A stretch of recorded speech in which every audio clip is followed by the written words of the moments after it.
Hello and welcome back to another episode of Kerbal Space Program in the series that we're calling KSP POV. Today we are going to be sticking around the planet a little bit. We're not going to be venturing out too far. We're going to, as the title suggests, we're going to be doing science at home. Yeah, I've got something fairly exciting for you, something different that we haven't been working on. But to start off, we're going to go ahead and deal with a contract that we've had for a little while that hasn't been completing, and that is to get a biome scan of the MUN. For some reason, the satellite we sent up there wasn't working, and I was getting frustrated. I started to think that the contract was bugged, but of course, just taking a look at it real fast showed me that it was just at too high of an altitude. The multispectral scanner right here wasn't able to grab anything because it's too high. Got to bring it down a little bit. Luckily, there was batteries and signal, so we had connection and we had control of it, which is better luck than we've been having so far. A lot of our crafts being unreachable, but now that we have access to better quality solar panels, bigger batteries, better communication dishes, we shouldn't be running into that problem as much. So now all we have to do is just lower its orbit down to about 350 kilometers. It actually only needed to be below 400, but I decided 350 was a nice solid number. So we just ease on the throttle a little bit until our periapsis is where we want it. And then I use MechJeb to circularize at the periapsis so that way our apoapsis is 350 kilometers as well.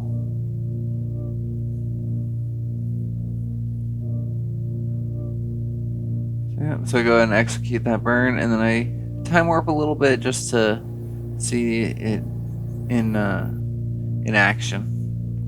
But we're gonna go ahead and let that go. It'll take a little bit to scan everything. I am gonna look at the science that we accumulated in the last episode and see what's on the table. I'm really thinking about this seismographer. I'm probably gonna mistake that word a lot. Seismograph? It's a seismograph. It detects seismic activity, but that is the science that we're going to be doing here on Kerbin. So I'm looking through here and trying to figure out what the best usage of all this science is going to be. And there's a lot of things that I want in this tier. There's a lot of things, but we are going to dump our points into heavy rocketry, 2 of the tiers, so that way we can get the Pila engine. And the Pila engine and the cryogenics extra large tank are going to be the backbone of our space program for the foreseeable future. Those tanks are heavy enough and can lift enough that they're going to be the primary source of our ascent stage through Kerbin. So it's we've been doing the best we can with the engines and tanks that we have. Now our life is going to get a bit easier from it. So looking forward to that. That's the Alcor pod. I really want to unlock that and start using that. It's a 3 crew capacity, highly IVA mode crew capsule. So I went ahead and got the science node that has the seismographer. And we are going to set up a little base here on Kerbin. We're actually going to set up 2 little bases on opposite sides of the planet. How that seismographer works is that you place it somewhere, and ideally you have another one on the opposite side of the planet. And then it will detect any seismic activity, such as pieces of your rocket falling back down to the planet. it will detect that and then send out a little bit of science based on a variety of factors, one of which being the proximity to the sensor. So the closer to the sensor you send it, the better, obviously. So the idea is that we're going to set up 2 small little base camps, 2 seismographers, and all the stuff that it needs. And so we can start collecting science from all these tanks that we keep dropping, these stages that we just let fall back to the planet. Each of them will impact the planet and give us a little bit of science. This will also give our engineer a chance to get a little faint field experience, because for the majority of them, I do end up learning that one of the experiments, the main experiment, the seismograph, needs a scientist to deploy it. But everything else we need an engineer to deploy, so we go ahead and bring one with us. And her name is Isaster Kerman. Very interesting.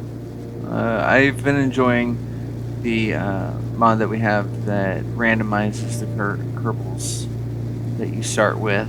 I do enjoy a good Jeb, Val, Bill, and Bob, but it's been interesting seeing a different roster. So yeah, so we just have a fairly typical ascent. We don't have any side boosters, so we have nothing to really kick off. The Pila engine has some serious thrust to it, so more often than not you end up having to throttle down, not use all your thrust at once in order to keep your G's from getting too high. That's one of the warnings that you can see right there, middle part of the screen.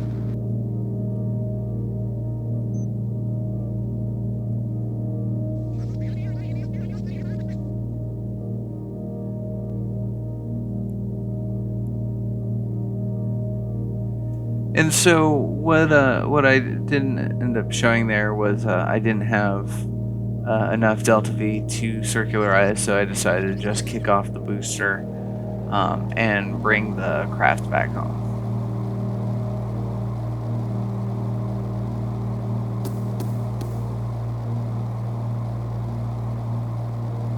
It's coming through the atmosphere. It is a good test. Even though we weren't able to achieve what we set out to do, it was a good test of the lifter and the return capsule. See what we need. Obviously, the lifter needs some more work, and the return capsule seems to be doing pretty good. It's not overheating at all. None of the engines are exploding. And as you see it there, it calmed down. I did cut out a good chunk of that. It was hot for quite a while. But, you know, you get the idea. It gets hot and then eventually it cools down. So long as it doesn't explode, we're all good. So, kicking out a little bit of the fuel right there, you see, to try to stabilize myself. That warning was just the fact that we were going to be hitting the ground.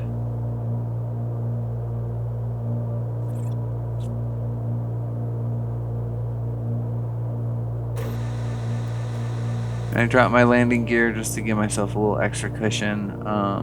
The parachutes deploy pretty easily. Right on time, we open up and we begin to slow down. A craft of this size can usually slow down when the parachute fully deploys at about 700 meters. And touchdown. So yeah, so we go ahead and get ourselves recovered, and we come back to the drawing board and try again. So first off, this thing could use with some side boosters, just enough to get us a little bit higher with less fuel, and then use the rest of that fuel to get to orbit. So I don't. I add a little bit life support there, just at the last moment, and then I throw on a probe core so that way I can utilize the flight computer. And I don't bother doing a simulation of this. I probably should have, just to make sure that my additions would take us to orbit and we wouldn't have to waste the cost of another rocket. But I was feeling fairly confident in this design. It's a pretty classic design. It's the design that we in real life just sent the Orion capsule to the moon and back. So big orange tank in the center, 2 solid boosters on the sides.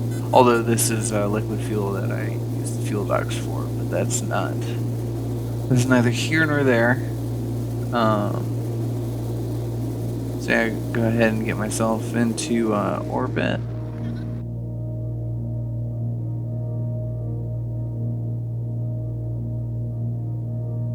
And I have a contract to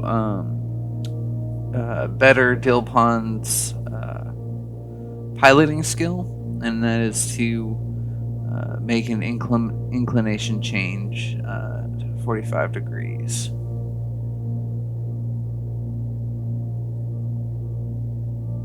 So I'm just playing around with the maneuver nodes at first, just trying to see what I can do. See if I can get 2 of these contracts completed at the same time.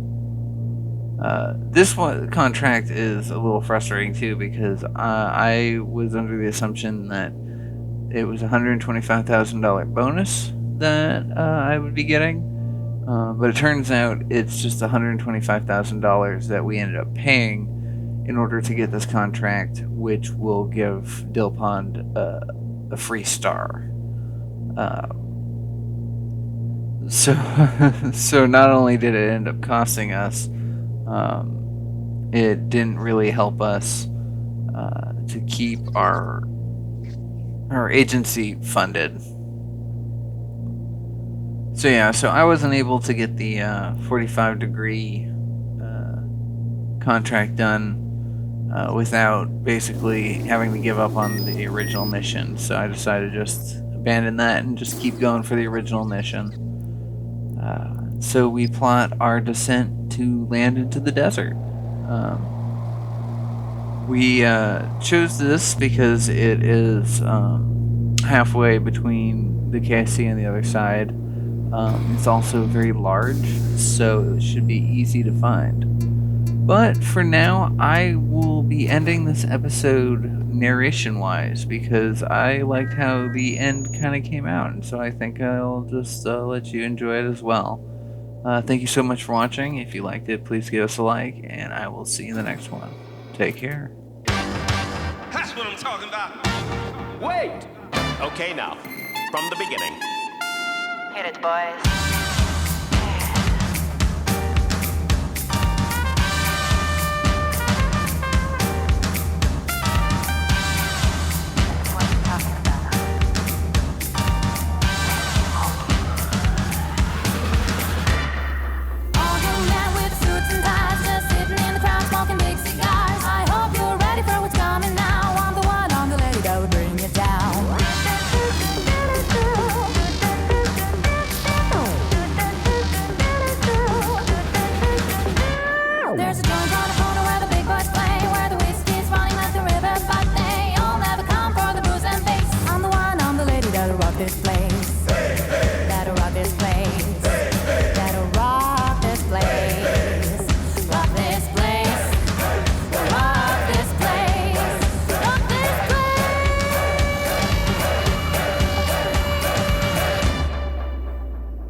From the beginning.